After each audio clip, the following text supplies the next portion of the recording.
بسم اللہ الرحمن الرحیم ونحمدہ ونصلی علی تسلیمہ الکریم فاعوذ باللہ من الشیطان الرجیم بسم اللہ الرحمن الرحیم۔ السلام علیکم ویورز، کیا حال چال ہے؟ امید ہے آپ سب خیریت سے ہوں گے۔ میں آپ کے لیے لے کر آیا ہوں پیارے نبی مصطفیٰ صلی اللہ علیہ وآلہ وسلم کی پیاری حدیث مبارکہ۔ نبی پاک کی حدیث مبارکہ میں ہے کہ 3 کام کرنے سے انسان ذلیل و خوار ہو جاتا ہے، وہ زمانے میں رسوا ہو جاتا ہے، وہ عزت والا نہیں رہتا، وہ بے عزت، بے شرم اور ذلیل ہو جاتا ہے۔ امام جعفر صادق علیہ السلام نبی کریم کے نواسہ مبارک سے یہ حدیث مروی ہے، انہوں نے یہ حدیث پاک ہم تک پہنچائی ہے کہ 3 کام کرنے سے انسان ذلیل و خوار ہو جاتا ہے۔ اس میں سے پہلا کام، عورت کی صحبت میں زیادہ بیٹھنے والا انسان، عورت کے ساتھ زیادہ وقت گزارنے والا انسان، جو ہمیشہ ہی عورتوں کی صحبت میں بیٹھا رہتا ہے، ایسا انسان ذلیل و خوار ہو جاتا ہے، کیونکہ عورتوں کے ساتھ بیٹھنے سے اس کے ذہن میں بہت سے خدشات پیدا ہوتے ہیں، بہت سے گمان پیدا ہوتا ہے، بہت سی غلط فہمیاں پیدا ہوتی ہیں۔ تو عورت کی صحبت میں بیٹھنے والا انسان ذلیل و خوار ہو جاتا ہے۔ اسی کانٹیکسٹ میں آپ کے ساتھ ایک واقعہ شیئر کرتا چلوں کہ حضرت عمر فاروق رضی اللہ تعالی عنہ خلیفہ وقت تھے، تو وہ ایک گلی سے گزر رہے تھے، تو اس گلی میں ایک لاش پڑی تھی۔ کسی شخص نے اس کے سینے میں خنجر گھونپا ہوا تھا اور وہ لاش گلی کے چوراہے پر پڑی تھی۔ تو حضرت عمر نے دیکھا تو رک گئے اور اپنے سپاہیوں کو بلایا اور انہیں کہا کہ فوراً سے پہلے پتہ کرو کہ یہ لاش کس کی ہے اور کس نے اسے مار کر ادھر پھینکا ہے۔ تو سپاہیوں نے بہت ہی سرچ کی، بہت دوڑ بھاگ کی، ادھر ادھر، ہمیں ایون کہ اپنی سارے ریسورسز استعمال کیے، لیکن وہ پتہ نہیں چلا کہ وہ لاش کس کی ہے اور کس نے اسے مارا ہے۔ تو حضرت عمر کافی رنجیدہ ہوئے کہ پتہ ہی نہیں چلا کہ کس نے مارا اور یہ کون ہے۔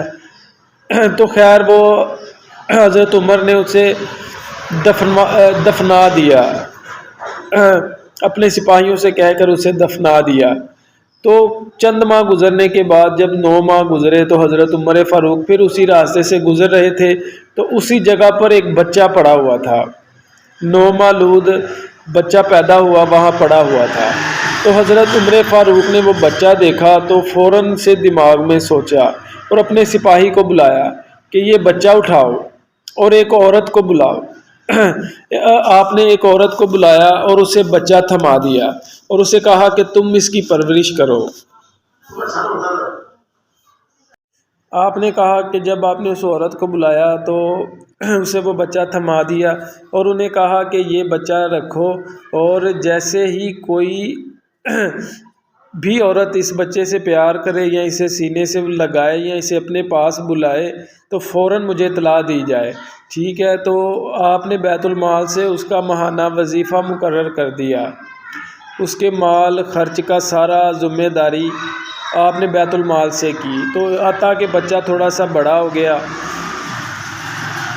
تو ایک نوکرانی اس عورت کے پاس آئی اور کہنے لگی کہ میری ملکانی نے اس بچے کو اپنے پاس بلایا ہے، اسے یہ بچہ بڑا پیارا لگتا ہے۔ تو وہ عورت کے فوراً ذہن میں وہ بات آ گئی، تو اس نے کہا اچھا تو لے جاؤ، میں بھی ساتھ چلتی ہوں۔ وہ اس کے ساتھ چلی گئی اور وہ عورت کہنے لگی کہ تم مجھ سے لے لو جو کچھ بھی لینا ہے، لیکن یہ بچہ مجھے دے دو۔ تو اس عورت نے اس کا گھر بار ہر چیز دیکھ لی، نام وغیرہ پوچھ لیا، تو فوراً حضرت عمر کو جا کے بتایا۔ تو حضرت عمر نے ننگی تلوار اپنے ہاتھ میں پکڑی اور دوڑتے ہوئے اس گھر پر آئے اور اس گھر کے اندر داخل ہوئے تو دیکھا کہ وہ تو ایک انصاری صحابی کا گھر تھا، اور انصاری صحابی امیر المومنین کو دیکھ کر کہنے لگا کہ ہمارے وقت کے امیر المومنین ہمارے گھر تشریف لائے ہیں، امیر المومنین مجھے بلا لیتے، میں آ جاتا، آپ کو ہمارے گھر آنے کی تکلیف اٹھانے کی کیا ضرورت تھی؟ تو حضرت عمر نے اس عورت کا نام لیا اور بتایا کہ مجھے اس عورت سے ملنا ہے ابھی کے ابھی۔ تو ان انصاری صحابی نے کہا کہ جی امیر المومنین، یہ تو میری بیٹی ہے، تو میں ابھی آپ کو ملوا دیتا ہوں۔ حضرت عمر اندر داخل ہوئے تو اس سارے خاندان کو کہا کہ تم باہر چلے جاؤ، مجھے اس لڑکی سے بات کرنی ہے۔ تو امیر المومنین نے اس کی گردن کے اوپر ننگی تلوار رکھی اور کہا کہ بتا جو جو سچ تو جانتی ہے، نہیں تو میں تیری ابھی کے ابھی گردن اڑا دوں گا۔ تو وہ عورت جو ہے وہ بڑی نیک پرہیزگار تھی، وہ کہتی ہے ابھی میں آپ کو ہر چیز بتا دیتی ہوں۔ تو اس نے بتایا کہ 1 سال پہلے ہمارے گھر ایک بڑھیا آتی تھی، تو وہ ہمارے ہی چولہے پر کھانا پکاتی تھی، کھاتی تھی، ہمارے ساتھ رہتی تھی، اور ایون کہ ہمارے اندر اتنا پیار ہو گیا تھا کہ اس نے ہمیں کہا کہ مجھے ذرا 1 ماہ کے لیے کہیں جانا ہے، تو میری بیٹی کو آپ اپنے گھر میں رکھ لیں۔ تو ہم نے کہا کہ ٹھیک ہے، آپ چھوڑ دیں، کوئی مسئلہ نہیں ہے۔ تو وہ اپنی بیٹی کو ہمارے گھر چھوڑ گئی، لیکن وہ اصل میں عورت نہیں تھی، وہ اصل میں مرد تھا، لیکن ہر عورت بھی دیکھنے والی کو وہ عورت ہی لگتی تھی، اس کی نیچر، اس کی خد و خوال ایسی تھی۔ تو وہ عورت بن کے ہمارے گھر میں رہنے لگا۔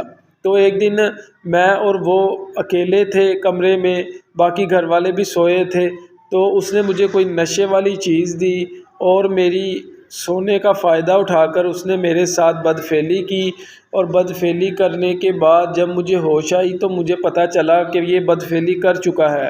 تو میرے پاس ایک خنجر تھا، میں نے خنجر اس کے سینے میں گھونپا اور وہ مر گیا۔